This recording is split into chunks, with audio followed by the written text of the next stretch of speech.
Hi అండి. అందరికి ఏమైనా ఇంకా స్వెటర్‌లోనే ఉందనుకుంటున్నారా? ఇక్కడైతే ఇప్పుడైతే మన చలండి.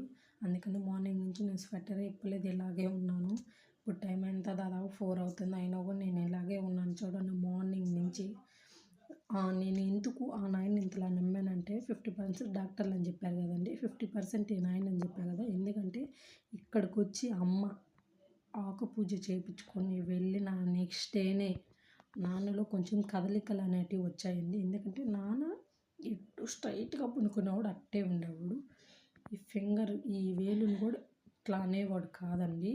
అలాంటి ఆయన ఇక్కడ ఆకుపూజ చేయించిన నెక్స్ట్ డే వేలు ఇట్లా కదిలిచ్చిందంటే చూడండి నమ్మశక్యంగా ఉందా? ఎవరికైనా డాక్టర్లు కూడా నమ్మలేకపోయారు. ఓకేనమ్మా, మీ హస్బెండ్‌లో కొంచెం కదలికలు వచ్చాయి, ఏమీ ఇబ్బంది లేదు, అంతా ఓకే, ఇంకేం కాదు మీ హస్బెండ్‌కి, ఇంక నీ చేతుల్లో ఉంది, నువ్వు ఎలా నీట్‌గా చూసుకుంటే అలా అని చెప్పారు డాక్టర్లు. ఆమె అమ్మాయి ఎంత కష్టపడిందంటే అంత కష్టపడిందండి. See in the next video. బాబాయ్ పార్ట్ 3లో ఇంకొన్ని అప్డేట్స్ ఇస్తానండి. అంతే గాయ్స్, బాయ్ బాయ్. ఇష్క్ యూ ఆల్.